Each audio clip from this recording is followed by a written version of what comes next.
Good evening guys, कैसे हो आप लोग। मैं बिल्कुल ठीक हूँ। आप लोग बताना, आप लोग कैसे हो।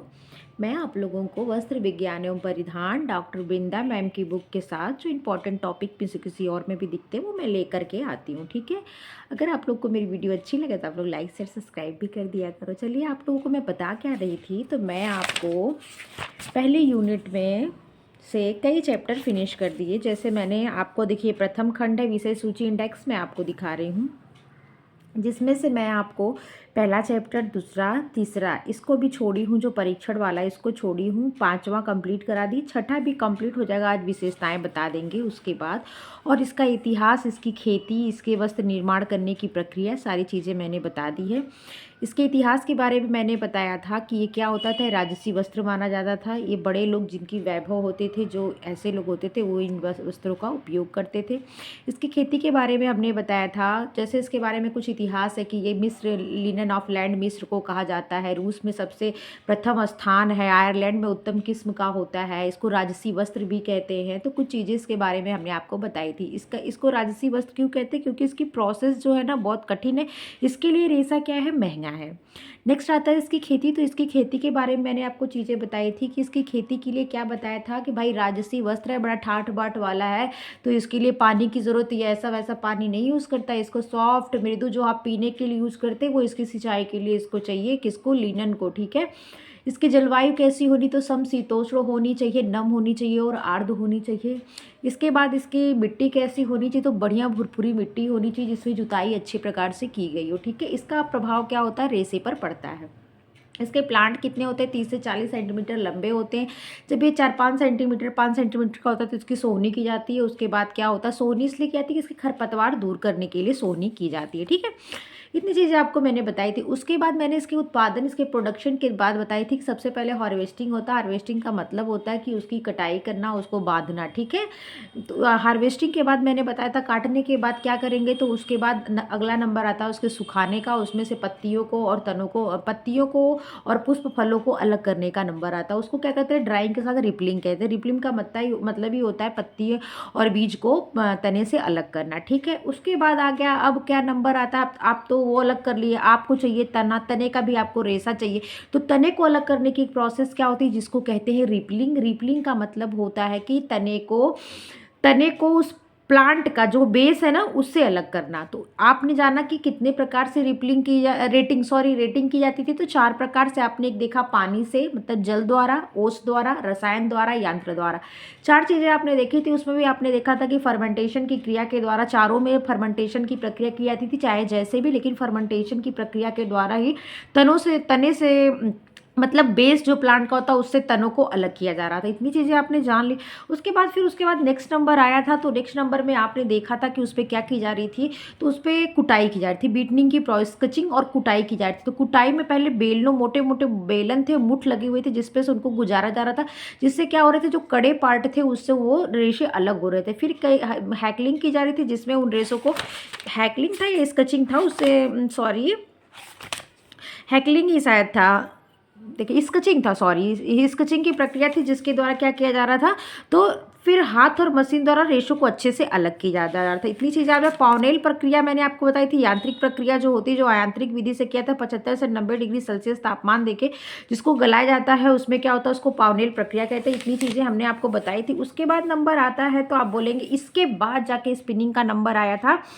स्पिनिंग में क्या होता है, देखिए, और देखिए, सॉरी, मैं थोड़ा सा, इसलिए थोड़ा सा मेरे को कन्फ्यूजन होता कि स्केचिंग के बाद ही हैकलिंग विधि से क्या होता है, रेशे की लंबाई और बारीकी का ज्ञान किया जाता है, इसलिए मैं थोड़ा कन्फ्यूज हो रही थी।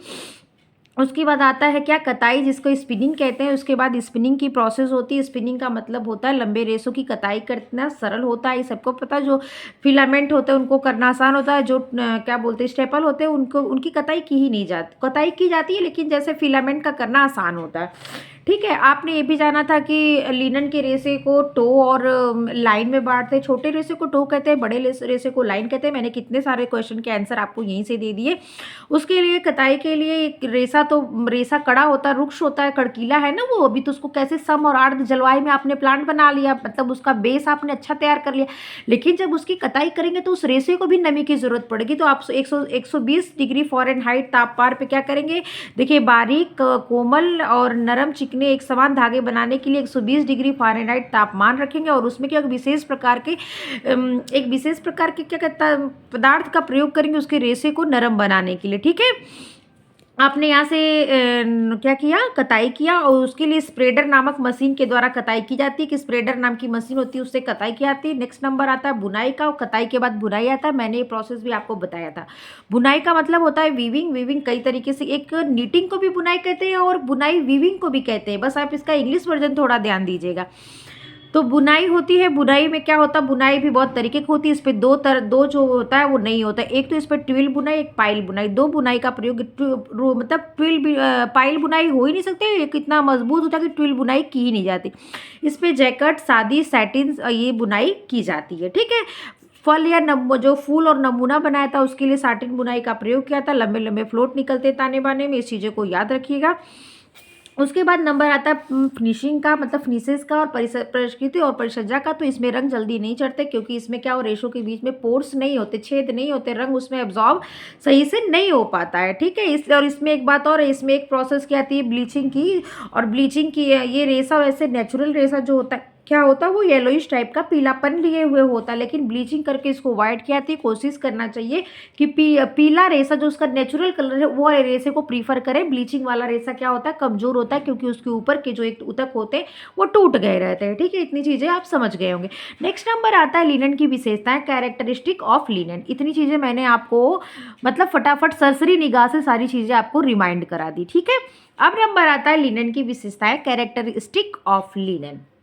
लिनन से आपको देखिए कुछ विशेषताएं इसमें से बताएंगे, कुछ चीज़ें इसमें दी हुई है तो इसमें से बताएंगे। ठीक है बच्चे, तो चलिए देखते हैं। लिनन के वस्त्र ऐश्वर्य तथा वैभव के सूचक है। मैंने ये चीज़ बता दी है, ये रेशे महंगे होते हैं क्योंकि इनकी प्रोसेस महंगी होती है। विशुद्ध लिनन के वस्त्र मतलब 100% प्योर की बात कर रहा है। लिनन के वस्त्र अपूर्व सौंदर्यता से युक्त, आप लोग को दिखता है ना, मैं थोड़ी परेशान रहती हूँ, वैसे मैं बाद में वीडियो देखती हूँ, मुझे तो दिखता है, लेकिन पता नहीं आप लोग को सही से दिखता है या नहीं, इस चीज़ को लेकर थोड़ा रहती हूँ। आप लोग कमेंट बॉक्स में बता दिया करिए कि क्लियर रहता है। इसकी टिकाऊपन एवं कार्य क्षमता भी अद्वितीय होती है, अतः गृहिणी अपने घरों में इनका प्रयोग कर गर्व का अनुभव करती हैं। इसके मेजपोश, रुमाल, तौलिए, तकिए के गिलाफ आदि अलंकरण के आवरण डेकोरेटिव कवरिंग के रूप में प्रयोग किया जाता है। लिनन की मुख्य दो विशेषताएं, ध्यान दीजिएगा, लिनन की मुख्य दो विशेषताएं, एक भौतिक विशेषता और एक रासायनिक विशेषता। और आपके देखिए यहाँ पे आपका वो लगा हुआ है, क्या कहते हैं, आपको दिख रहा है यहाँ पे, मैं दिखाती हूँ, यहाँ पे आपको दिख रहा है, यहाँ पे देखिए लगा हुआ है कि आपको देखिए पढ़ना क्या है, वस्त्र एवं सिले कपड़े, वस्त्र, रेशे का वर्गीकरण और उसका रसायन। बाल विकास के नीचे जो यह वाला पॉइंट है वहाँ देखिए, तो रेशे का वर्गीकरण और रसायन हम साथ साथ में आपको बताते हुए चल रहे हैं। ठीक है, उसके बाद एक एक करके मैं सारा चीज़ें आपको कंप्लीट करूँगा। आपको दिख रहा होगा, यहाँ पे आपने देखा, आपको दिख रहा है ना, देखिए यहाँ पे, सॉरी यहाँ पे देखिए, यहाँ पे दिखा, वही चीज़ें मैं आपको बता रही हूँ। ठीक है, तो चलिए फिर देखते हैं इसकी भौतिक विशेषताएं। आप देख रहे हैं कि लिनन की कितनी विशेषताएं, तो आपको देख रहे हैं एक भौतिक विशेषता, एक रासायनिक विशेषता है। तो भौतिक विषय फिजिकल प्रॉपर्टीज कहते हैं। तो इसमें पहली बात आप क्या देखेंगे, तो इसका संगठन। कॉपी निकालते हैं,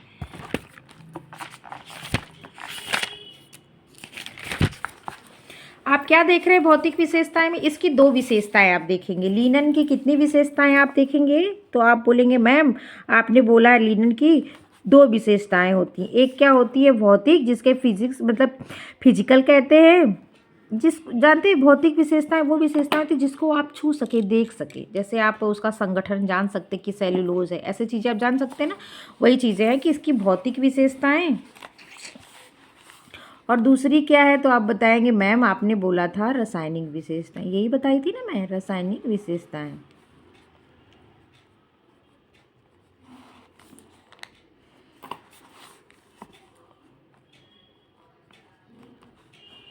हो गया।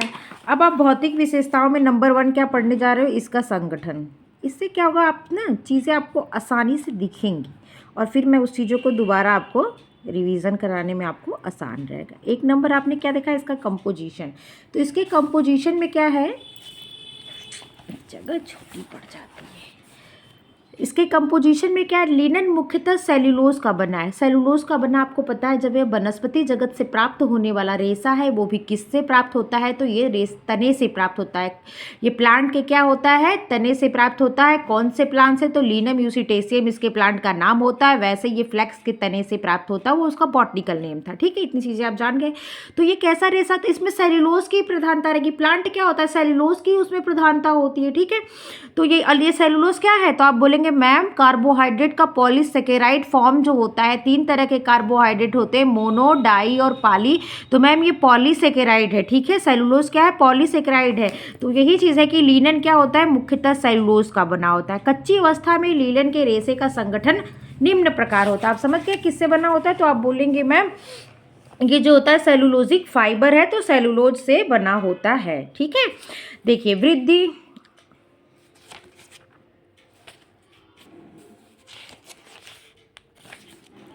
सेलुलोज कितने परसेंट, 71%। पानी कितने परसेंट, 11%। गोंद कितने प्रतिशत, तो आप बोलेंगे 9.5%। उसमें अशुद्धियाँ कितनी होती है, 6%। परिपक्व अवस्था में लिनन के संगठन में थोड़ा प्रभाव पड़ता है, मतलब वो क्या है, वो भी ग्रीन प्लांट की बात हो रही है। ठीक है, ग्रीन कच्चे प्लांट की बात हो रही है। ये क्या हो रहा है, ये मेच्योर प्लांट की बात हो रही है। जब क्या हुआ, लिनन का प्लांट क्या हुआ, मेच्योर हो गया, तो थोड़ा इनके दिया कि इनके संगठन में और इनके जो संगठन है इनमें अंतर हो जाता है। इनमें क्या हो जाता है, सेलुलोज 71% था, इसमें 66 से 70% हो जाता है। इसमें वसा हो जाती है 2 से 4% तक, और प्राकृतिक अशुद्धियाँ बढ़ जाती हैं 26 से 30% तक। इसमें देखिए पानी खत्म, गोंद खत्म। ठीक है, अशुद्धियाँ बढ़ गई 26 से 30% तक। इन दोनों अंतर को आप ध्यान रखिएगा। फिर नेक्स्ट नंबर आता है इनकी लंबाई का, जिसे लेंथ कहते हैं। लिनन का रेशा सभी वनस्पति रेशों में सबसे लंबा होता है। याद रखिएगा, प्राकृतिक रेशे की हम बात नहीं कर रहे हैं। अगर प्राकृतिक रेशे की बात आएगी तो रेशम सबसे लंबा हो जाएगा। जैसे कहेंगे अगर सारे प्राकृतिक रेशों में सबसे लंबा रेशा क्या है, तो लिनन। लेकिन ये क्या कह रहा है, लिनन सभी वनस्पति रेशों में लिनन सबसे लंबा रेशा होता है। ये सब छोटे छोटे जो माइनर डिफरेंसेस है ना, इस चीज़ को आप याद रखना। तो लिखा है वनस्पति रेशों में सबसे लंबा होता है कौन, तो लिनन का रेशा। ठीक है, रेशे की लंबाई पौधे की लंबाई पर निर्भर करती है। क्या, रेशे की लंबाई पौधे की लंबाई पर निर्भर करती है। इसीलिए आप पीछे पढ़े थे कि इस चीज़ का ध्यान रखना चाहिए कि प्लांट में क्या हो, तो प्लांट जो लिनन का हो उसमें जो ये हो ना, उसके जो बेस है, मतलब जो मेन उसकी तनाएं जहाँ से लगती उसमें छटाएं, मतलब शाखाएं न फूटने पाए, क्योंकि जब शाखाएं फूटती हैं तो रेशा क्या होता है, जगह जगह से ब्रिटल होकर टूट जाता है। इस चीज़ का ही इसलिए ध्यान रखने की बात लिनन के कल्टीवेशन में कही गई थी, खेती में। ठीक है, तो आपने जान लिया कि सबसे लंबा रेशा होता है, लंबाई इसके तने की लंबाई पर निर्भर करता है। औसतन लिनन का रेशा 10 इंच से लेकर 20 इंच तक लंबा होता है। कितना लंबा होता है, मतलब एक जनरल इसकी मेजरमेंट है, तो कितना लंबा होता है, 10 इंच से लेकर 20 इंच तक। प्लांट कितना आप पढ़े थे, तो 30 से लेकर 40 तक इसका लंबा प्लांट होता है। लेकिन रेशा कितना लंबा होता है, तो आप बोलेंगे मैम 10 इंच से लेकर के 20 इंच तक इसका रेशा औसतन लंबा होता है। कोई कोई इससे ज़्यादा हो जाता है, तो आपकी खेती करने के ऊपर, आपकी जलवायु और के ऊपर, और आपके मतलब उसकी जो ज़रूरतें उसके अकॉर्डिंग रेशे बढ़ जाते हैं। लेकिन जो औसतन तैयार होता है उसका यही मेजरमेंट है। पौधे का सीधा तना जितना अधिक लंबा होगा, रेशे की भी लंबाई भी उतनी अधिक होगी। जो मैंने आपको बात यहाँ बताई थी कि जब इसमें शाखाएं फूटेंगी तो रेशा क्या हो जाएगा, छोटा हो जाएगा। ठीक है, उसके बाद आपने देखना अणु विछड़ीय रचना एवं रूप, माइक्रोस्कोपिक स्ट्रक्चर या अपीयरेंसेस। कहने का मतलब सूक्ष्मदर्शी। जब आप ब्लड टेस्ट कराने आते तो एक माइक्रोस्कोप देखें कभी पैथोलॉजी में, सब लोग कराए होंगे, अक्सर ही लोग कराए होंगे। आजकल तो स्कूलों में लग रहा है कि ब्लड ग्रुप क्या है आपके बच्चे का, तो आपने देखा होगा ना जो पैथोलॉजी वालों का एक माइक्रोस्कोप होता है। अगर जिन्होंने नहीं देखा वो गूगल पे सर्च करके देखेंगे माइक्रोस्कोप क्या होता है, सूक्ष्मदर्शी। तो ये एक यंत्र होता है जिसके माध्यम से क्या करते हैं, इनके रेशों के आकार और आकृति को क्या करते हैं, हम देखते हैं। ठीक है, तो अणु विछड़ी यंत्र माइक्रोस्कोप से देखने पर लिनन का रेशा बेलनाकार, सिलेंड्रिकल, गोल एवं चमकदार दिखाई देता है। लिनन के रेशे कैसा दिखाई देता है, बेलना, गोल एवं चमकदार कैसा दिखाई देता है। और एक चीज़ ध्यान रखिएगा, लिनन के रेशा ना बांस की तरह दिखता है। उसमें जिस रेशों में जगह जगह बांस के समान, बम्बू ट्री जो होता है उसके समान इसमें गांठें दिखाई देती, देख रहे हैं जगह जगह ऐसे ऐसे क्या होता है, देखिए यहाँ पे जगह जगह क्या होता है, ऐसे गांठें दिखाई देती हैं। इसका सबसे बड़ा अंतर यही है।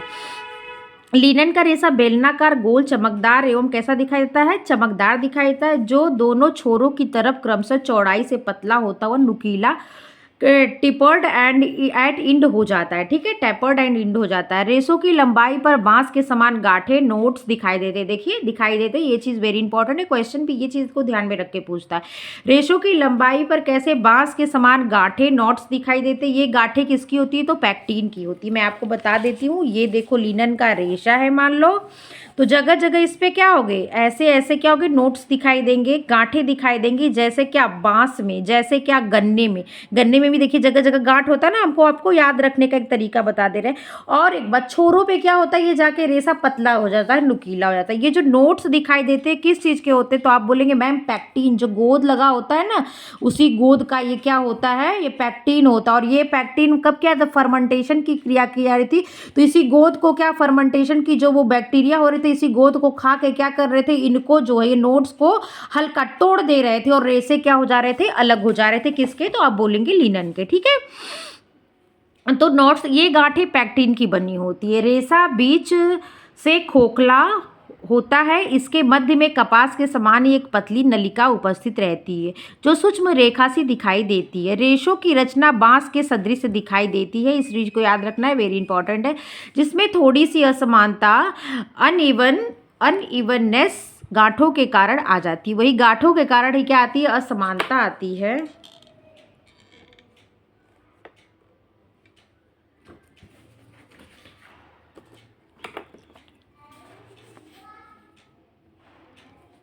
इन्हीं गांठों की उपस्थिति के कारण रेशों की कताई करने में थोड़ी कठिनाई होती है। समझ में आया? इन्हीं गांठों के कारण रेशों की कताई करने में क्या होती है, कठिनाई आती है। अभी मैं सारी चीज़ें आपको ना फटाफट वाला बताऊंगी, वन लाइनर टाइप का, मत परेशान हो। जिनको नहीं समझ में आ गया उनके लिए कह रहे हैं। नंगी आंखें जो नेक्ड आई से देखने पर, आपने सूक्ष्मदर्शी की बात नहीं, नंगी आंखों की बात, और ये तो आपने सूक्ष्मदर्शी से देखा, तो आपको कैसा दिखा, लिनन का रेशा बेलनाकार, सिलेंड्रिकल दिखा, गोल दिखा, चमकदार दिखाई दिया। प्लस क्या दिखाई दिया, जो उसके छोर थे वो कैसे चौड़े होके नुकीले होते दिखे। ठीक है, साथ में आपको ये बांस सदृश एक प्लांट दिखा, जैसे बांस के बीच में जगह जगह गांठें होती, जैसे गन्ने में आपने देखा हो, गन्ने का पौधा, बांस अगर कोई न देखा हो, गन्ना सब लोग जानता हुआ, बीच बीच में नोट्स होती हैं, वो नोट्स ही क्या, पैक्टीन की है। यही क्या करता है, कताई के टाइम में प्रॉब्लम मतलब करता है, क्रिएट करता है। और ये गांठें किसकी होती है, तो पैक्टीन की होती है। ठीक है, और जब फर्मेंटेशन की प्रक्रिया होती है, तो जो वो जीवाणु, जो बैक्टीरिया होते हैं ना, वो ये पैक्टीन को ही खाते हैं, और इन्हीं को क्या करते हैं, रेशों से अलग करते हैं, ढीला करते हैं, तोड़ते हैं। ठीक है, आपने समझ, इसीलिए रेटिंग की प्रक्रिया गलाने में यही चीज़ क्या होता है, खा के गोद को वो क्या करते हैं, ढीला करते हैं, गोद को खा के रेशे को ढीला करते हैं। अब नंबर आता है नंगी आंखों का। तो नंगी आंखें नेक्ड आई से देखने पर लिनन का रेशा लंबा, चिकना, सीधा, चमकदार दिखाई देता है। कैसा? लंबा, चिकना, सीधा और चमकदार दिखाई देता है। इस चीज़ को ध्यान रखिएगा, लिनन का रेशा लंबा, चिकना, सीधा और कैसा, तो चमकदार दिखाई देता है। ठीक है, इस चीज़ को आप ध्यान रखना। ठीक है, 1 मिनट होल्ड करना बच्चे। सॉरी, आप लोग बच्चे तो नहीं हो मेरे, हम मतलब हम उम्र ही हो, लेकिन थोड़ा निकल जाता है मुंह से। तो ठीक है, यहाँ तक चीज़। नेक्स्ट आता है चमक, जिसे लश्चर कहते हैं। आपने देख लिया इसका व्यास, सॉरी एक पॉइंट छूट गया था, इसका व्यास, ये वेरी इंपॉर्टेंट है। इसका डायमीटर कितना होता है, तो 15 से 18 माइक्रोन होता है। Very important, very important, very important है, ध्यान रखिएगा, इसको याद कर लीजिएगा। लिनन के रेशे का व्यास कितना होता है, तो 15 से 18 माइक्रोन होता है। कितना होता है, 15 से 18 माइक्रोन होता है। कितना होता है, 15 से 18 माइक्रोन होता है। और कपास का कितना था, कॉटन का कितना था, कमेंट बॉक्स में आप बताएंगे। ठीक है, अड़ू बिछड़ी देख लिया आपने। नेक्स्ट नंबर आता है चमक का, जिसे लश्चर कहते हैं। 5वें नंबर की इसकी विशेषता है, लिनन का रेशा अपूर्व चमक लिए हुए होता है, अतः इसकी पहचान सरलता से की जा सकती है। इसकी प्राकृतिक चमक इसमें उपस्थित मोमोपैक्टीन के कारण होती है। पैक्टीन कहाँ होता है, तो आप बताएंगे प्लांट में। सूक्ष्मदर्शी से देखने पर वो जो गांठों के समान दिखता है ना, वही क्या होता है, जगह जगह पैक्टीन के बॉन्ड होते हैं, पैक्टीन वही लगा होता है। अगर इस मोम तथा पैक्टीन को हटा दे तो रेशे सूखे, कड़े, चमकहीन हो जाएंगे। इस मोम के कारण, इस पैक्टीन के कारण रेशे में क्या होती है, तो एक विशेष चमक होती है। ठीक है, मर्सराइजिंग प्रक्रिया द्वारा वस्तुओं में चमक बढ़ाई जाती है। एक तो ऐसे इनकी नेचुरल चमक है, और ये फिनिशिंग की एक प्रक्रिया है। जो फिनिशेस करते हैं ना, आपने लास्ट में देखते हैं कि हम फिनिशेस करते हैं, तो ये क्या है, ये फिनिशेस की एक प्रक्रिया, एक रासायनिक होती है, यांत्रिक है, यांत्रिक के अंतर्गत आती है मर्सराइजिंग, ये प्रक्रिया होती है। वस्त्रों में चमक इससे बढ़ाया जाता है, विशेषकर कॉटन के लिए यूज किया जाता है। ठीक है, वस्त्रों को कूटने बीटिंग से भी इसकी चमक में वृद्धि होती है। ध्यान रखना, एक तो इनकी प्राकृतिक चमक है जो मोम और पैक्टिन के कारण, सेकंड नंबर की चमक किसे है, तो आप बोलेंगे मैम मर्सराइजिंग के कारण, थर्ड नंबर की चमक इनको कूटने से भी आती है। चीजें क्लियर। नेक्स्ट आता है रंग कलर। लिनन के रेशे का रंग हल्के पीले से लेकर गहरे पीले डार्क येलो तक का होता है। आपके लिए क्वेश्चन है कि रेशम के लिनन के प्लांट में टू टाइप के फ्लॉज आ रहे थे, एक क्रीम फ्लॉज आ रहा था, व्हाइट कह सकते हो, और एक ब्लू आ रहा, तो आप इन दोनों में से बताएंगे किस फ्लॉज से अच्छे प्रकार का रेशा प्राप्त किया था, उत्तम प्रकार। दो क्वेश्चन आपके लिए मैंने दिया है। वस्त्र लिनन के रेशे में चमक होती है, हल्के पीले से लेकर गहरे पीले रंग का ये होता है। ओस में गलाने पर रेशे के रंग में परिवर्तन हो जाता है और यह ग्रे रंग का हो जाता है। इस चीज को याद रखना, लिनन का रेशा किस स्थिति में ग्रे होता है, जब इसको ओस में गलाते हैं, ओस में रेटिंग की प्रक्रिया करते हैं, तो ये ग्रे रंग का हो जाता है। उत्तम कोटि के रेशे का रंग, यहाँ आपको ध्यान से नहीं दिख रहा होगा, पीला लिखा है, पीले रंग का हो जाता है। उत्तम कोटि के रेशे का रंग कैसा होता है, तो पीले रंग का हो जाता है। ठीक है, इनकी मजबूती देख लीजिए, इनकी स्ट्रेंथ कैसी होती है, तो लिनन का रेशा कपास के रेशे से भी मजबूत होता है। वो भीगने पे कितने % तक मजबूत हो रहा था, अब बताइए आप, भीगने पे कॉटन का रेशा कितने % तक मजबूत हो रहा था। आपके लिए क्वेश्चन है, आप हमको बताएंगे कि कितने % तक वो क्या हो रहा था, मजबूत हो रहा था। ठीक है, आपके लिए क्या है, तो आपके लिए क्वेश्चन है ये कि कितने % वो क्या हो रहा था, मजबूत हो रहा था। 1 मिनट आप रुकना।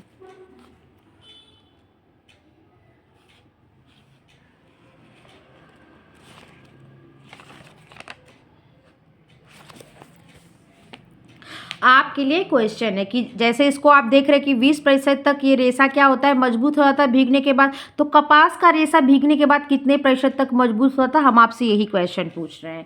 यहाँ पे देख लिए कितने %, 20% तक मजबूत होता है। कौन, लिनन। अतः इसकी साफ सफाई करना सरल है। वस्त्र काफी टिकाऊ होते हैं, उसकी कार्य क्षमता अद्वितीय होती है। ठीक है, तन्यता, टेंसिल स्ट्रेंथ देख लीजिए नंबर 8।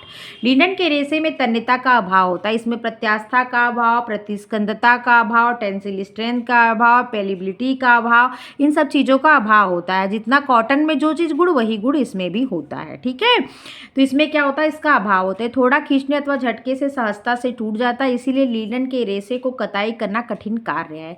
नेक्स्ट नंबर है प्रत्यास्था, जिसे इलास्टिसिटी कहते हैं। तो लिनन के रेशे में तन्यता की भांति प्रत्यास्थता का भी अभाव रहता है। इसमें सलवटें शीघ्र आ जाती हैं तथा ये शीघ्रता से क्रश हो जाता है, मतलब जगह जगह मुड़ जाता है। अगर आप पहन लीजिए बैठेंगे तो क्रीज आ जाती है।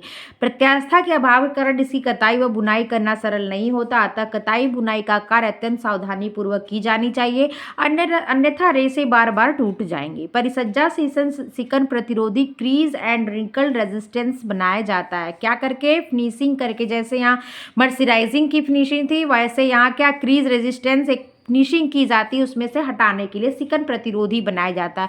वाटर प्रतिरोधी, कीड़ मोथ प्रतिरोधी, जल से प्रतिरोध, ये सब चीज़ें क्या आता था, आर्टिफिशियल तरीके से इसके अंदर डाली जाती है। नेक्स्ट आता प्रतिस्कंदता, इसका भी इसमें अभाव रहेगा। प्रत्यास्था एवं तन्यता की भांति इसके रेशे में प्रतिस्कंदता के गुणों का भी अभाव होता है। यही कारण है कि एक बार वस्त्र में क्रीज पड़ जाने पर वे बिना इस्त्री के नहीं हटते, अतः इसे बिना इस्त्री के नहीं पहना जा सकता। नेक्स्ट आता है ताप संवाहकता, हीट कंडक्टिविटी। ठीक, लिनन ताप का श्रेष्ठ सुचालक होता है, वेरी इंपॉर्टेंट, ध्यान दीजिएगा, सुचालक होता है, इसीलिए गर्मी में ये हमको आराम देता है। अतः वस्त्र गर्मी के मौसम के लिए अनुकूल होता है। ठीक है, गर्मी में उपयोग के पश्चात काफी आरामदायक एवं श्रेयकर लगते हैं। साथ ही यह वस्त्र त्वचा को शीतलता, कूल प्रदान करता है, क्योंकि क्या होता है, आवागमन आसान होता है, बॉडी के ताप को बाहर करता है, बाहर के हवा को अंदर करता है। पसीना जैसे होता है अंदर, तो बाहर की जब हवा लगती है, बाहर की ठंडक लगती है, तो क्या होता है, पसीना सूख जाता है और हमको आराम फील होता है। तो ये क्या हुआ, तो आप बताएंगे सुचालक है किसका, ताप का। ठीक, विद्युत संवाहकता, इलेक्ट्रिक कंडक्टिविटी, लिनन बहुत अच्छा संवाहक होता है, इस कारण इसमें स्थैतिक विद्युत प्रहार निर्मित नहीं होती। स्थैतिक विद्युत प्रहार मीन समझ रहे हैं, इस टाइम देखिए आप उलेन के जब कपड़े पहनते हैं निकालते हैं, जैसे करंट एक एक बार चिट चिट से कपड़े में आती है, या क्विल्ट ओढ़ते हैं उसमें ब्लैंकेट में एक एक बार आवाज़ ऐसा लगता है जैसे इलेक्ट्रिक चार्ज हो रहा है उस पर, इलेक्ट्रिक मतलब जैसे शॉक लगता है, उसी को कहते हैं स्थैतिक विद्युत प्रभार। तो इस रेसे में इसका गुण नहीं होता, क्योंकि इसमें ये जो होता है अच्छे होता है, मतलब इसमें अच्छा संवाहक होता है, गुड कंडक्टिविटी की क्वालिटी इसमें होती है, इसीलिए इसमें ये चार्ज जो है नहीं उत्पन्न होता है, ठीक है, निर्मित नहीं होता और ये आरामदायक होता है। नेक्स्ट नंबर आता है 13 नंबर, नमी और शोषकता, जिसे मॉइस्चर एब्जॉर्बेंसी कहते हैं। लिनन के रेशे में 6 से 8% तक नमी होती है। कल मैं आप लोगों को एक छोटा सा वीडियो बना के कपास और लिनन में जैसे एब्जॉर्बेंसी, इनकी मजबूती, इनका माइक्रोन, इनकी किसी से बने तो कितना कौन सा इनमें कौन सा पदार्थ, इनके संगठन क्या है, दोनों का अंदर एक पेज में बताऊंगी। लेकिन जितने क्वेश्चन पूछ रही हूँ सबका आंसर आप लोग दे देना, ठीक है। लिनन के रेशे में 6 से 8% तक नमी होती है। लिनन नमी को शीघ्रता से सोख लेता है तथा यह नमी संपूर्ण, वेरी इंपॉर्टेंट है, 6 से 8% तक इसमें क्या होती है, मॉइस्चर एब्जॉर्बेंसी होता है, नमी अवशोषित करने की क्षमता होती है, मतलब इसमें रहती है रेशों में। लिनन नमी को शीघ्रता से सोख लेता है तथा यह नमी संपूर्ण कपड़े में फैल जाती है। इतना ही नहीं, यह नमी शीघ्रता से सूख भी जाती है, अतः यह रुमाल, नैपकिन, तौलिया आदि के अनुरूप वस्त्र है। परिधान कैसे वस्त्र, रुमाल से क्या करते हैं आप अपना पोंछते हैं ना, गर्मी हो गया, हाथ हो गया, जैसे आपने खाना वाना खाया हाथ में पानी है तो हैंकी निकालते हैं, पोंछ लेते हैं। नैपकिन का यूज़ किचन वगैरह में करते हैं। तौलिया, इसके लिए क्या होता है, लिनन अच्छा होता है, क्यों, इसमें क्या होता है, नमी हो सकता है 6 से 8% तक होती है।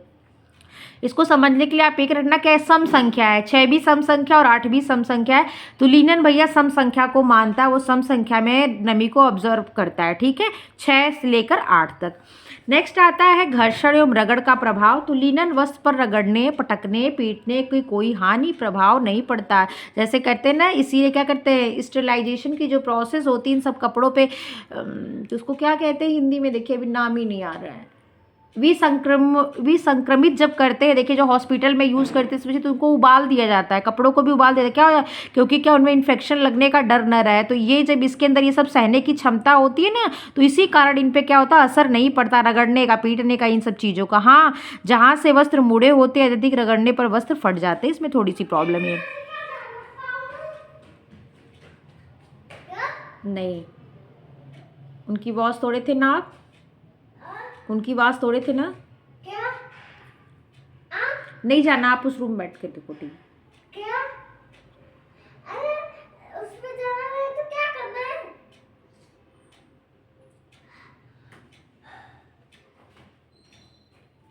सफाई एवं धुलाई, क्लीनलेस एंड वॉशेबल। लिनन की सफाई एवं धुलाई करना सरल है, क्या है, सरल है, क्योंकि भीगने के पश्चात इसकी मजबूती 20% तक बढ़ जाती है। आपसे हमने कपास की मजबूती के बारे में पूछा है।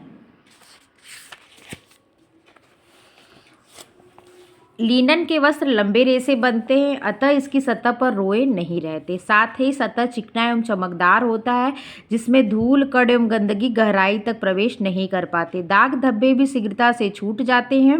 बार बार की धुलाई से वस्त्र में चमक आ जाती है, तो इसके सौंदर्य में वृद्धि हो जाती है, ठीक है। नेक्स्ट नंबर आता है दाह्यता का। दाह्यता एवं सूखे ताप का प्रभाव, इफेक्ट ऑफ कंब्यूस्टिबिलिटी। लिनन का रेशा कपास के रेशे की भांति ज्वलनशील, फ्लेमेबल होता है तथा यह कपास से भी अधिक ताप पर झुलसता है। इसके रेशे लौ हटाने के पश्चात भी जलते हैं। इसकी गंध कागज के जलने जैसी होती है। ये क्या रेशा होता है, कपास के रेशा से भी बाद में मतलब जलता है। यह कपास देर तक, जिसे कहते हैं, देखो कपास के रेशे की भांति ज्वलनशील होता है तथा यह कपास से भी अधिक ताप पर झुलसता है। उसको और टेम्परेचर की, मतलब ये प्रेस के ना, जैसे प्रेस का टेम्परेचर इसको और चाहिए होता है, शायद 450 डिग्री फ़ारेनहाइट पे ये क्या करता है, ये झुलस, मतलब गर्म इस्त्री का इस पे उपयोग करना चाहिए, किया जाता है, ठीक है। इसको क्या और टेम्परेचर, जब मतलब लिनन के कपास के भी टेम्परेचर से ज़्यादा टेम्परेचर पे ये तब जाके जलता है, उससे ज़्यादा ताप लो जब इसको अग्नि के संपर्क में रखा जाता है तब की बात हो रही है, या तो प्रेस की बात आप कर सकते हैं। इससे लौ हटाने पर भी ये जलता रहता है और इसकी जलने पर गंध कैसी होती, तो आप बोलेंगे ये भी कैसा लॉजिक है, तो कागज की भांति ही इसकी स्मेल रहेगी। सूखे ताप का लिनन के रेशे पर कोई हानिकारक प्रभाव नहीं पड़ता। सूखे ताप का लिनन के रेशे पर कोई हानिकारक प्रभाव नहीं पड़ता, अतः इस पर गर्म इस्त्री 450 डिग्री फ़ारेनहाइट की जा सकती है। वेरी इंपॉर्टेंट है, ध्यान देना। जो लिनन पे प्रेस किया था कितना टेम्परेचर होता है, 450 डिग्री फ़ारेनहाइट किया आता है। ठीक है, चूंकि लिनन का रेशा स्वभावतः ही कड़ा होता है, इसलिए इसे इस्त्री करने से पूर्व थोड़ा नम करना आवश्यक होता है, मतलब हल्का सा पानी छिड़क देना चाहिए। इस्त्री करने से वस्त्र में पड़े सिकुड़न दूर हो जाते हैं। नेक्स्ट नंबर आता है धूप एवं प्रकाश का प्रभाव, effect of sun and light. Linen के रेशे कपास के रेशों की अपेक्षाकृत अधिक धूप एवं प्रकाश को सहने की क्षमता रखते हैं। इन्हें धूप में सुखाने से कोई हानिकारक प्रभाव नहीं पड़ता है। कपास से भी देखो स्ट्रॉन्ग मजबूत रेशा है, उससे ज़्यादा भी इसके अंदर क्षमता है सहने की, अतः लिनन पर्दे एवं ड्रेपरी के रूप में अत्यंत उपयोगी है। देखो पर्दे एवं ड्रेपरी के लिए इनकी कार्य क्षमता भी अधिक रहती है, परंतु बहुत लंबे समय तक वस्त्र को धूप में छोड़ देने से रेशे निर्बल हो जाते, तथा इनकी कार्य क्षमता में कमी आ जाती है। नेक्स्ट नंबर आता है 18 नंबर अपघर्षण प्रतिरोधकता, जिसे अब्रेशन रेजिस्टेंस कहते हैं। अपघर्षण प्रतिरोधकता, लिनन की अपघर्षण प्रतिरोधकता मोड़ों पर कम होती है। आपने देखा था ना आगे कि अगर कपड़े धोने रगड़ने का कोई प्रभाव नहीं पड़ता, हाँ प्रभाव कब पड़ता है, जहाँ उसके मोड़ होते हैं वहाँ रगड़ेंगे तो फट जाएगा, तो मोड़ों पर इनका क्या होता है, अब्रेशन रेजिस्टेंस, अपघर्षण क्षमता, रगड़ की क्षमता कम होती है। इस चीज़ को याद रखना। अगर लिनन के वस्त्रों को मोड़ों पर रगड़ा जाए तो वे फट जाते हैं, अतः लिनन को धोते समय मोड़ों पर अधिक नहीं रगड़ना चाहिए। साथ ही वस्त्र को सदैव एक स्थान से मोड़कर नहीं रखना चाहिए। नेक्स्ट नंबर आता है 19 नंबर सूक्ष्म जीवाणुओं तथा कीटों के प्रति प्रतिरोधकता, resistance to micro organism and insect. Linen के रेशों पर जीवाणु एवं कीटों का प्रभाव नहीं पड़ता, और यही किस पे नहीं पड़ता, तो यही कपास के भी रेशों पर नहीं पड़ता। प्रभाव पड़ता है तो किस पे पड़ता है, तो आप बोलेंगे मैम रेशम पे पड़ता है, ऊन पे पड़ता है। जानता रेशे जो होते हैं उनमें उन पे कीट का प्रभाव पड़ता है। ठीक है, और जो सेलुलोजिक रेशे होते हैं उनमें फफूंद का प्रभाव पड़ता है, ये अंतर है।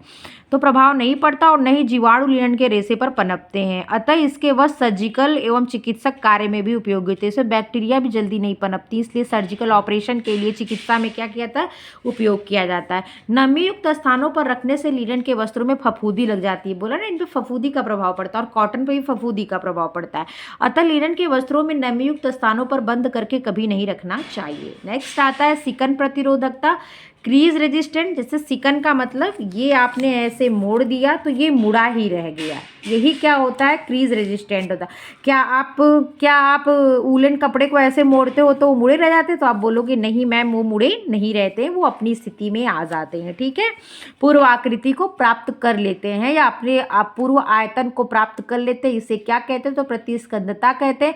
खींचने के बाद छोड़ देने पर पूर्व आकृति को प्राप्त कर लेते थे, पूर्व लंबाई को प्राप्त कर लेते, तो क्या कहते हैं, तो आप कहेंगे प्रतिस्कंदता कहते हैं, सॉरी प्रत्यास्थता कहते हैं, इलास्टिसिटी कहते हैं। ठीक है, तो ये चीज़ आपने यहाँ से जान लिया। फिर नंबर सिकन प्रतिरोधकता भी जान लिए। अगला नंबर आता है रासायनिक विशेषताएं, कि इस पे किस केमिकल का असर पड़ता है, अम्ल का पड़ता है कि क्षार का पड़ता है, रंग में क्या पड़ता है, सल्फर का पड़ता है कि नहीं पड़ता, ब्लीच का पड़ता है कि नहीं पड़ता, पसीने का पड़ता है कि नहीं पड़ना, ये सब केमिकल रिएक्शन है, कुछ आप जान लीजिए। तो इसके केमिकल कैरेक्टरिस्टिक देख लीजिए। अम्ल का प्रभाव, इफेक्ट ऑफ एसिड्स, लिनन के वस्त्र पर कपास के वस्त्र के समान ही अम्ल का हानिकारक प्रभाव पड़ता है। आप देख रहे हैं ना अम्ल का प्रभाव पड़ रहा है, तो अम्ल का हानिकारक प्रभाव पड़ता है। आपको साफ दिख रहा है कि नहीं दिख रहा होगा शायद। तीव्र एवं सांद्र अम्ल के संपर्क में आकर रेशे नष्ट हो जाते हैं। तीव्र एवं सांद्र, तीव्र का मतलब तेज, तीक्ष्ण जिसे कहते हैं, सांद्र का मतलब गाढ़ा। ठीक है, ये चीज़ ध्यान रखिएगा, अंतर समझिएगा।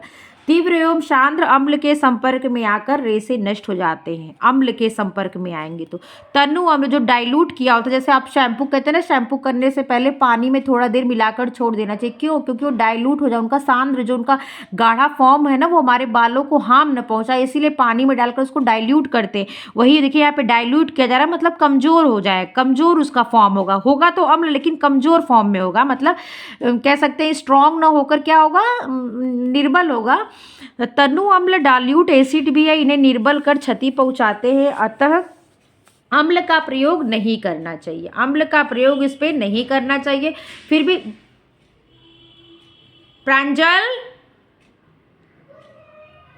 फिर भी दाग धब्बे छुड़ाने हेतु अम्ल का प्रयोग करना आवश्यक हो ही जाए तो दाग धब्बे छुड़ाने के पश्चात तुरंत ही वस्त्र को अच्छी प्रकार से साफ पानी से खंगालकर पूर्णतः अम्ल रहित कर देना चाहिए। वस्त्र पर तनु अम्ल का भी अधिक देर तक प्रभाव रहना वस्त्र को कमजोर बनाता, फलतः वस्त्र वहीं से फट जाते। जैसे आपको मैं अभी 9th का चैप्टर पढ़ाई हूँ, तो आपको क्षार से जलना और अम्ल से जलने के बारे में मैंने बताया है। तो मैं दोनों के अंतर में, उन दोनों के उपचार में ये बताएं कि अगर आप क्षार जले तो उस पर अम्ल डालें। जैसे अगर आप किसी क्षार चीज़ से जल गए, आप कहते हैं ना कि उस पर अगर आप तेजाब से जल गए तो आप क्या करें, कुछ देर तक उस पर दूध डालते हैं। यही चीज़ आपको मैं बताई थी ना। तो वही इस पर भी है। इस पर क्या है, लिनन जो ऐसा रेशा है, इस पर क्या होगा, इस पर अम्ल का प्रभाव पड़ेगा। इस पर भी पड़ेगा, कॉटन पर भी पड़ेगा। अम्ल, एसिड्स के इस पर बुरे इफेक्ट पड़ते हैं, ठीक है। और यही अम्ल जो है, जो जानवर रेशे होते हैं, जो एनिमल फाइबर होते हैं, उन पे इनका प्रभाव अच्छा होता है। वैसे एक बात जान लीजिए, जो सब इन लोग का जो गाढ़ा रूप, मतलब जो सांद्र होता है, वो तो किसी पे नहीं अच्छा होता, डाइल्यूट ही यूज करना अच्छा होता है। नेक्स्ट आता है क्षार का प्रभाव, इफेक्ट ऑफ एल्कलाई जिसे कहते हैं। लिनन का रेशा क्षार से अत्यधिक प्रभावित नहीं होता। जैसे आप सर्फ वगैरह यूज करते हो, क्या होता है, वो क्षार होता है, ठीक है। इसे मर्सराइज किया जा सकता है, परंतु कड़े साबुन के प्रयोग से वस्त्र में कड़ापन, हार्डनेस एवं पीलापन, येलोइश आ जाता है। वस्त्र की चमक, खूबसूरत सौंदर्य, कोमलता को बनाए रखने के लिए नरम एवं मृदु प्रकृति के साबुन से धोना उपयुक्त रहता है। नेक्स्ट आता है रंगों का प्रयोग, इफेक्ट ऑफ डाइज। लिनन के रेशों पर रंगों का प्रभाव नहीं होता। लिनन के रेशों पर रंगों का प्रभाव नहीं होता। ये कठिनता से रंग पकड़ते हैं। अब मैं आपसे पूछ रही हूँ क्यों, तो आप क्या बताएंगे। आपको मैं पीछे पढ़ा चुकी हूँ। इसलिए कि इनके रेशे क्या होते, चपटे होते और चिकने होते, इनमें पोर्स नहीं होते। इन रेशों में क्या होते, पोर्स नहीं होते। तो उसमें क्या होता है, रेशे में जो कलर है वो क्या होता है, उनको अब्जॉर्ब नहीं करता है, ठीक है।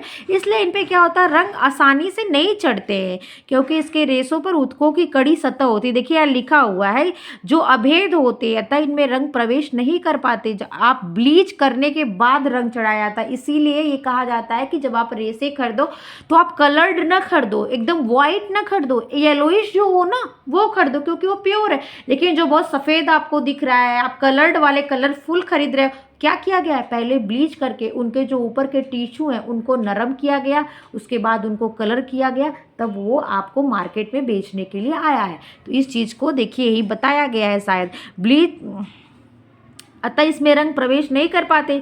ब्लीच कर देने से ऊतक की कड़ी सतह फटकर हट जाती है, फलतः रेशे ढीले हो जाते हैं, तभी रेशे रंग पकड़ते हैं। परंतु ब्लीच करने से रेशे निर्बल एवं कमजोर हो जाते हैं। अतः उज्ज्वल एवं प्राकृतिक रंगों से निर्मित वस्त्रों का क्रय करना चाहिए। लिनन को वस्त्र सूत बनाने से पूर्व ही रंगा जाता है। वस्त्र में रंग बहुत धीमी गति से चढ़ते हैं। अब नेक्स्ट नंबर आता है ब्लीच का प्रभाव। तो तीव्र, शक्तिशाली या अत्यधिक ब्लीच से लिनन के रेशे कमजोर पड़ जाते हैं, फलतः इनकी कार्य क्षमता कम हो जाती है। ऐसे वस्त्र शीघ्रता से फट जाते हैं। घरेलू ब्लीच का उपयोग करना सर्वोत्तम होता है। वेरी इंपॉर्टेंट चीज़ है, इसको ध्यान रखिएगा, वेरी इंपॉर्टेंट। घरेलू ब्लीच का प्रयोग क्या होता है, इसके लिए अच्छा होता है, ठीक है। नेक्स्ट आता है पसीने का प्रभाव। लिनन के रेशों में पसीने को सोखने की अद्भुत क्षमता विद्यमान रहती है। लिनन के रेशे में पसीने को सोखने की अद्भुत क्षमता विद्यमान रहती है, परंतु पसीने की प्रकृति अगर अम्लीय हो तो वस्त्र पसीने वाले स्थानों से ही फटते हैं, अतः पहनने के पश्चात उन्हें धो लेना आवश्यक है। तो आपने देखिए आज ये चैप्टर यहाँ पे फिनिश हो जाता है। एक बार मैं देख लेती हूँ टाइम कितना हो गया, 38 मिनट ये वीडियो हो गई। मैं 5 मिनट आपका और लेती हूँ और इस चीज़ को मैं आपको सोच रही हूँ थोड़ा सा मतलब सारांश में इसको आपको बता देती हूँ शॉर्ट करके, शायद आपको चीज़ें फटाफट तब समझ में आए। लिनन की विशेषताएं आपको बताना था, क्या बताना था, तो लिनन की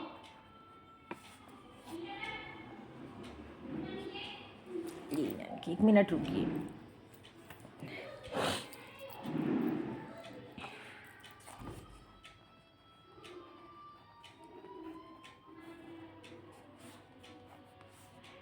लिनन की विशेषताएं। इसमें आपने क्या देखा था, तो आप कहेंगे मैम मैं आपने दो विशेषताएं बताई थी, मैम की बुक में दो विशेषताएं लिखा है, एक भौतिक लिखा है, दूसरा क्या लिखा है, तो रासायनिक लिखा है। ठीक है, भौतिक में मैम आपने बताया पहले इसके संगठन के बारे में, इसका स्ट्रक्चर कैसा है, तो आप बोली कि ये सेल्यूलोजिक रेशा है। कैसा रेशा है, सेल्यूलोजिक रेशा है। सेलुलोज इसमें कितना % होता है, ये कैसा रेशा है, तो आप बता मैम आपने बताया सेल्यूलोजिक रेशा, और इसमें 70% क्या होता है, सेल्यूलोज कितना होता है, 71%। ये गीली अवस्था का 71% है, इस चीज़ को याद रखिएगा। नेक्स्ट नंबर आता है इसके पानी का मैम, तो पानी कितना आपने बताया, 11% बताया इसमें पानी होता है। अशुद्धियाँ क्या होती है, गीली अवस्था में कम होती है, 9.5% होती हैं।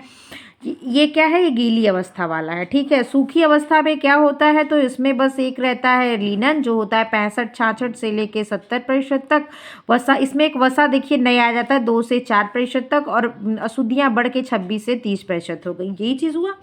आपने इसकी लंबाई जाना, लंबाई आपने इसकी कितनी जाना, तो इसकी लंबाई कितनी होती है, तो आप बताएंगे मैम वो रेशे की लंबाई पर निर्भर करता है। किस पे निर्भर करता है, रेशे की लंबाई पर निर्भर करता है। लेकिन सामान्य रेशा 10 इंच से लेकर के 20 इंच तक क्या होता है, लंबा होता है। ठीक है, ये आप भौतिक विशेषताओं में देख रहे हैं। मैं इधर से ऐसे करके बता रही हूँ, 20 इंच तक लंबा होता है।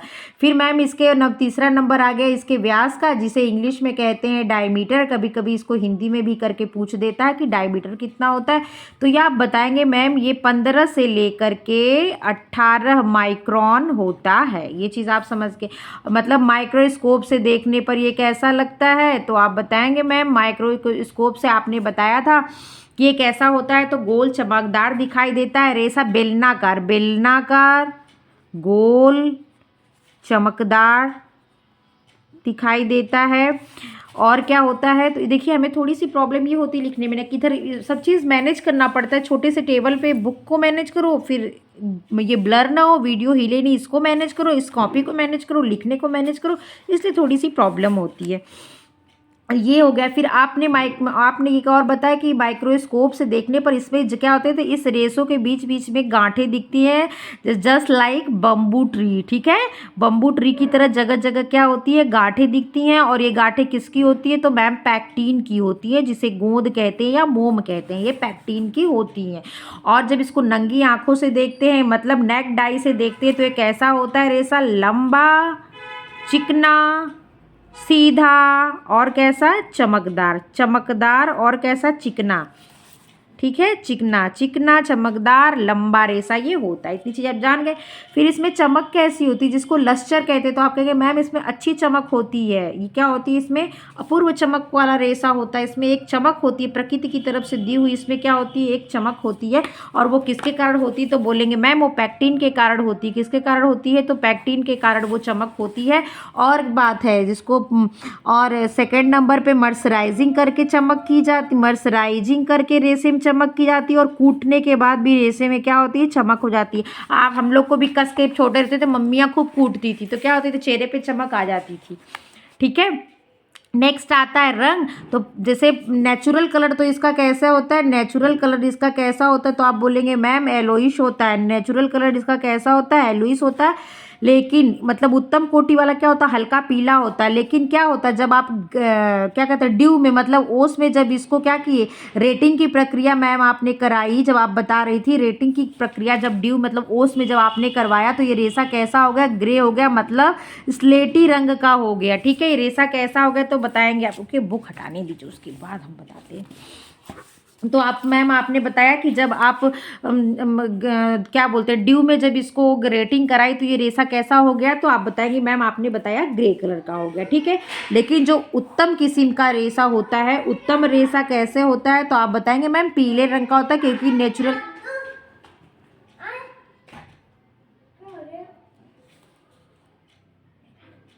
नेचुरल कलर कैसा होता है, तो आप क्या बोलेंगे कि पीले रंग का ही इसका नेचुरल कलर होता है। अब नंबर आता है मजबूती का, कि ये मजबूत कितना होता है, तो आप बताएंगे मैम एक गीली अवस्था में क्या होता है, 20% मजबूत होता है। कॉटन का हमने आपसे पूछा है, 20% इसकी मजबूती बढ़ जाती है।